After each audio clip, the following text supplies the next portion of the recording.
una canción, melodía de tu amor.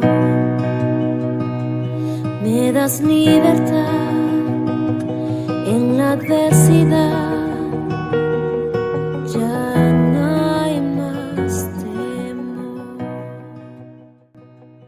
Ya no soy. Buenos días, amigas, soy Ruth de Vanegas y les doy la bienvenida a su espacio Conectadas. En este día, en el estudio de las mujeres de la Biblia, estudiaremos a Salomé, una mujer que oraba por sus hijos. En las siguientes lecciones del Nuevo Testamento, listaremos los acontecimientos de la vida de las mujeres en el orden que aparecen en la Biblia. Esto no siempre coincide con el periodo cronológico de tiempo en el cual ocurrieron los acontecimientos, pero es un modo conveniente de hallar las historias en la Biblia. La mujer que estudiaremos en este capítulo es Salomé. Era la esposa de Zebedeo, madre de Santiago y Juan, dos de los 12 apóstoles de Jesús. Zebedeo era un exitoso pescador que tenía jornaleros contratados. Cuando Jesús lo vio por primera vez, Zebedeo estaba ocupado remendando sus redes de pesca con sus 2 hijos. Jesús llamó a sus hijos y les dijo que le siguieran. Al parecer, Zebedeo no vaciló en dejar que sus hijos se fueran. El Evangelio de Marcos nos dice lo siguiente: y luego los llamó y dejando a su padre Zebedeo en la barca con los jornaleros, le siguieron. Marcos 1:20. Santiago y Juan abandonaron todo lo que les era familiar para seguir a Jesús. Aunque la Biblia no dice mucho acerca de la vida familiar de Zebedeo y Salomé, sí sabemos que Salomé fue una de las mujeres que seguía a Jesús y que ayudaba a servirle. Santiago y Juan podían seguir el ejemplo de la vida de sus padres. Pareciera ser que Zebedeo y Salomé les enseñaron las escrituras a sus hijos y creían en el Mesías que había de venir. Estaban unidos en su amor por el Señor y en su disposición a permitir que sus hijos dejaran el negocio familiar para seguir al Señor Jesús. No sabían cuándo, si alguna vez regresarían a su hogar. Observando otro pasaje de la Biblia, encontramos a Salomé con otro grupo de mujeres en la crucifixión de Jesús. En el momento más oscuro de la vida de Jesús y cuando aún sus propios discípulos, incluyendo los hijos de Salomé, le habían abandonado, las mujeres miraban a Jesús desde un punto distante. Salomé estaba entre esas mujeres, como lo relata Marcos en el capítulo 15, versículos 40 y 41, que dice así: también había algunas mujeres mirando de lejos, entre las cuales estaba María Magdalena, María la madre de Jacobo el menor y de José y Salomé, quienes cuando él estaba en Galilea le seguían y le servían, y otras muchas que habían subido con él a Jerusalén. En Marcos 16 se incluye a Salomé en el grupo de mujeres que ungieron el cuerpo de Jesús. Estuvo presente durante la hora más negra de la crucifixión, pero también durante la gloriosa mañana de su resurrección. Marcos capítulo 16, versículo 1 y 2 y versículos del 5 al 7, registra que fueron estas mujeres las primeras en escuchar las buenas noticias de que Jesús se había levantado de entre los muertos. Cuando pasó el día de reposo, María Magdalena, María la madre de Jacobo y Salomé compraron especies aromáticas para ir a ungirle. Y muy de mañana, el primer día de la semana, vinieron al sepulcro ya salido el sol. Y cuando entraron en el sepulcro, vieron a un joven sentado al lado derecho, cubierto de una larga ropa blanca, y se espantaron.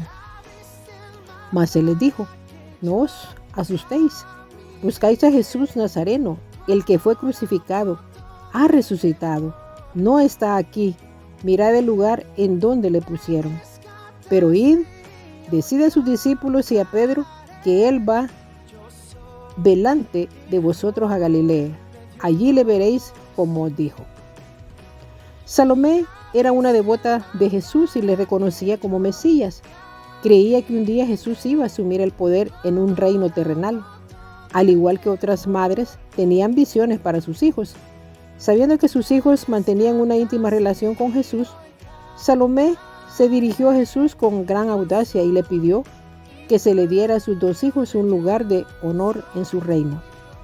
Solicitó que uno se sentara a la izquierda de Jesús y el otro a su derecha, cuando se sentara en su trono, lugares reservados para el segundo y tercer gobernante de un reino.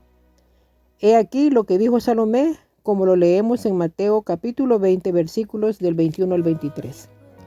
Él le dijo: ¿qué quieres? Ella le dijo: ordena que en tu reino se sienten estos dos hijos míos, el uno a tu derecha y el otro a tu izquierda. Entonces Jesús respondiendo dijo: no sabéis lo que pedís. ¿Podéis beber del vaso que yo he de beber y ser bautizados con el bautismo que yo soy bautizado? Y ellos le dijeron: podemos. Él les dijo: a la verdad de mi vaso beberéis, y con el bautismo con que yo soy bautizado seréis bautizados. Pero el sentaros a mi derecha y a mi izquierda no es mío darlo, sino a aquellos para quienes está preparado por mi Padre. Esta extraña petición tan rara de Salomé nació de su orgullo maternal y su deseo de obtener lo mejor para sus hijos. Ella aún no se daba cuenta de que el sufrimiento iba a ser la parte principal del reino. Jesús reprendió a Salomé por su desubicada ambición y le corrigió el error de concepto que se evidencia en su pedido. Le contestó de un modo que ni Salomé ni sus hijos esperaban. Jesús simplemente le dijo que cuanto más cerca estuvieran de su trono, más tendrían que compartir sus sufrimientos. La historia nos dice que ambos, Santiago y Juan, compartieron el sufrimiento de Jesús. Se cree que Santiago fue el primer apóstol mártir y Juan, quien sobrevivió al resto, estuvo exiliado en la isla de Patmos. Estoy segura que tanto Salomé como sus hijos aprendieron mucho al seguir a Jesús. A través de este incidente vemos cómo Jesús les enseñó el concepto de quién es grande en el reino de Dios. Mateo capítulo 20, del versículo 25 al 27 dice: entonces Jesús llamándolos dijo: ¿sabéis que los gobernantes de las naciones se enseñorean de ellas y los que son grandes ejercen sobre ellas potestad? Mas entre vosotros no será así, sino que el que quiera hacerse grande entre vosotros será vuestro servidor, y el que quiera ser el primero entre vosotros será vuestro siervo. Debemos cuidarnos de criticar la petición de Salomé a favor de sus hijos. Tengamos presentes las lecciones positivas que les enseñó. Debemos aprender a apreciar hasta qué punto puede una vida dedicada a Dios ser de influencia en nuestros hijos. A menudo se debe a las oraciones de una madre y su testimonio consistente que los hijos entregan sus vidas a Dios en su juventud. Cuando esos niños llegan a la adolescencia, la fe en Dios que observen en el ejemplo de padres piadosos constituye un poderoso antídoto contra el pecado. No hay felicidad que se pueda comparar a la de los padres cristianos que vivir para ver a sus hijos, vivir para la gloria de Dios y dedicados completamente a su servicio. Porque Salomé amaba al Señor, su gozo debe haber sido rebosante, porque sus dos hijos se convirtieron en discípulos de Jesús y le siguieron fielmente hasta el fin de sus vidas. Podemos aprender algo de Salomé. Le hizo un pedido a Jesús que no debía de haber hecho. De manera similar, muchas veces le pedimos a Dios cosas que no deberíamos. No siempre es fácil saber qué pedir. Juan nos orienta en 1 de Juan capítulo 3, versículos 21 y 22. Amados, si nuestro corazón nos reprende, confianza tenemos en Dios, y cualquier cosa que pidiéremos la recibiremos de Él, porque guardamos sus mandamientos y hacemos las cosas que son agradables delante de Él.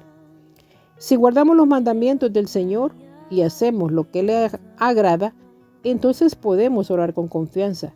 Si estamos viviendo para Dios, Él mismo nos guiará en nuestra vida de oración.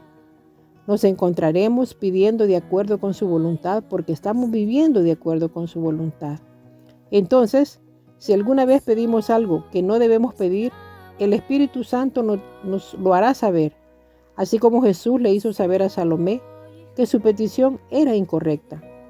Pidámosle a Dios que nos ayude a ser mujeres que oran de acuerdo con su voluntad. Amigas, les invito a orar. Padre, te adoramos, te exaltamos y bendecimos tu nombre por enseñarnos a través de tu palabra lo que a ti te agrada y lo que no te agrada de nosotras las mujeres cuando hacemos peticiones por nuestros hijos. Vemos en el caso de Salomé una mujer que seguía y servía a Jesús pidiéndole que cuando viniera en su reino ordenara que sus dos hijos, Santiago y Juan, que eran sus discípulos, se sentaran el uno a su derecha y el otro a su izquierda. Posiciones privilegiadas, lugares reservados para un segundo y tercer gobernante en un reino. Pero Jesús le respondió que no sabía lo que estaba pidiendo y que entre más cerca estuvieran de su trono, más tendría que compartir sus sufrimientos. Señor, te pedimos que nos ayudes a orar por nuestros hijos con sabiduría y ser ejemplos para ellos en la fe en ti, llevando vidas consagradas a ti, viviendo contigo una relación de amor y de entrega a ti, sirviéndote con gozo y compartiendo a otros el Evangelio de nuestro Señor y Salvador Jesucristo. Que seamos mujeres valientes, que no nos acobarde el sufrimiento, sino que manifestemos la esperanza bienaventurada de la vida eterna que nos espera con Jesús cuando seamos llamadas a su presencia. Ponemos en tus manos a nuestros hijos para que un día puedan hacer su decisión de creer en Cristo y sean verdaderos discípulos tuyos y te sirvan y te amen con todo su corazón, con toda su mente y todas sus fuerzas, para que el reino de Dios sea predicado por todo el mundo. Gracias, Padre, por escuchar esta oración, la cual hacemos en el nombre poderoso de tu Hijo amado Jesucristo. Amén y amén. Estimadas amigas, hemos llegado al final de este programa y quiero recordarles, como siempre, que no hay mejor manera de vivir que estar conectadas con Jesús.